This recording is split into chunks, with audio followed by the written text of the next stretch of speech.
हुई मुद्दत की गालिब मर गया, पर याद आता है वो हर एक बात पे कहना कि यूं होता तो क्या होता। दोस्तों, आज 15 फरवरी को हमारे प्यारे शायर मिर्ज़ा असदुल्ला खां गालिब की 150वीं बरसी है।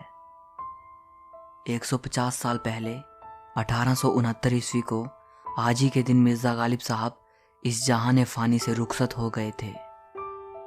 जब भी कभी उर्दू शायरी पर बातचीत होती है तो गालिब का तस्वुर अनजाने में ही जहन में आ जाता है।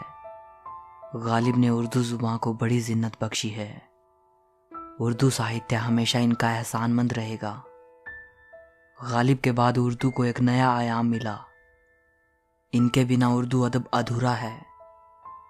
प्रोफेसर रशीद अहमद सिद्दीकी ने कहा है कि मुगलों ने हिंदुस्तान को 3 चीज़ें दी: ताजमहल, उर्दू और गालिब। दोस्तों, जो डेप्थ गालिब की शायरी में है ना, वो शायद आपको कहीं भी देखने को ना मिले। जब गालिब साहब को सुनते हैं तो ऐसा नहीं लगता कि किसी 18वीं और 19वीं सदी के शायर को सुन रहे हों, बल्कि उनको सुनकर ऐसा लगता है कि जैसे वही हमारे सामने बैठकर हमसे बात कर रहे हों। इसकी वजह है उनके अंदर की डेप्थ, उनकी शायरी की गहनता और फलसफाना अंदाज। उनको सुनते हैं तो मानो वो हमें अपने करीब महसूस होते हैं। आज के दौर में भी वो उतने ही रेलेवेंट हैं। मशहूर स्कॉलर राल्फ रसल ने लिखा है, अगर गालिब अंग्रेजी में लिखते तो इतिहास के सबसे महान कवि होते। दोस्तों, गालिब साहब की 150वीं बरसी के मौके पर आज मैं लेकर आया हूं इनके 10 बेहतरीन शेर हिंदी ट्रांसलेशन के साथ। मुझे उम्मीद है कि ये आपको बहुत पसंद आएंगे।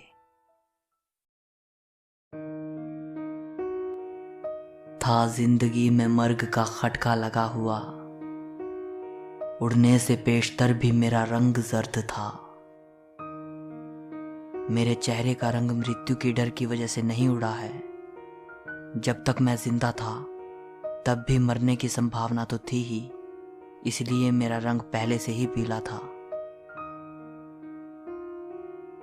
जिंदगी अपनी जब इस शक्ल से गुजरी गालिब, हम भी क्या याद करेंगे कि खुदा रखते थे। गालिब हमारी सारी जिंदगी ही जब दुखों, गम और अपमान में गुजरी, तो ऐसा देखकर कोई कैसे मानेगा कि हम भी खुदा की बंदगी करने वाले इंसान थे। लोग तो मुझे धर्म के विरुद्ध चलने वाला इंसान ही बोलेंगे। कोई नहीं मानेगा कि हम भी खुदा के नेक बंदे थे।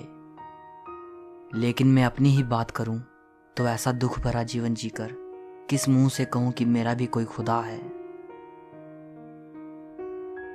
कर्ज की पीते थे मैं, लेकिन समझते थे कि हाँ, रंग लावेगी हमारी फाका मस्ती एक दिन। कर्ज लेकर शराब पिया जरूर करते थे, लेकिन इस चीज़ की भी हमें समझ थी कि बुरे हालात में भी मस्त रहने की हमारी आदत एक दिन ज़रूर हमें इस मकाम तक ज़रूर लेकर जाएगी जहां हमारी कद्र होगी। और मेरे इस आत्मविश्वास की वजह यह थी कि बुरे हालातों में भी मैंने अपनी बुद्धि को हमेशा ऊंचा रखा। मैं से गरज निशात है किस रूसियाह को, एक गूना बेखुदी मुझे दिन रात चाहिए। शराब पीने से किस पापी इंसान को सुख मिलता होगा। मुझे तो दिन रात थोड़ा सा बेसुध रहना है, बस इसीलिए पी लेता हूं। ये मसाइले तसव्वुफ, ये तेरा बयान गालिब, तुझे हम वली समझते जो नाबादा ख्वार होता। गालिब तेरा ये सूफियाना अंदाज, ये तेरे विचार, तुझे तो हम वली समझते अगर तू शराबी ना होता। होगा कोई ऐसा भी कि गालिब को ना जाने, शायर तो वो अच्छा है पर बदनाम बहुत है। चंद तस्वीरें बुता, चंद हसीनों के खुतूत, बाद मरने के मेरे घर से ये सामान निकला। कुछ सुंदर स्त्रियों की तस्वीरें, कुछ हसीनों के खत, मेरे मरने के बाद लोगों को मेरे घर से बस यही चीजें मिली।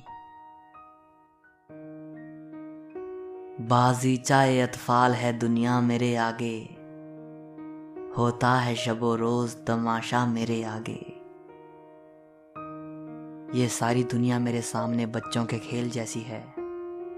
मैं बुद्धि की ऐसी अवस्था पर हूँ जहाँ से मुझे संसार के ये कामकाज बच्चों के खेल तमाशे जैसे लगते हैं, और हर रोज ये तमाशा मेरे आगे होता है। जाते हुए कहते हो कयामत को मिलेंगे, क्या खूब कयामत का है गोया कोई दिन और।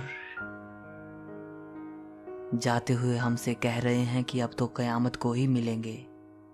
आज जब तुम हमको छोड़ के जा रहे हो तो हमारे लिए आज से बड़ा कयामत का दिन और क्या होगा। क्या हमारे लिए आज से बड़ी कयामत भी कभी हो सकती है। हुई मुद्दत के गालिब मर गया पर याद आता है, वो हर एक बात पे कहना कि यूं होता तो क्या होता।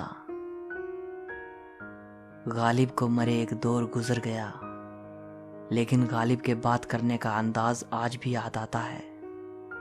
वो उनका बात बात पर ये कहना कि अगर ऐसा होता तो क्या होता, उनका ये बात बात पर सवाल करने का तरीका आज भी याद आता है।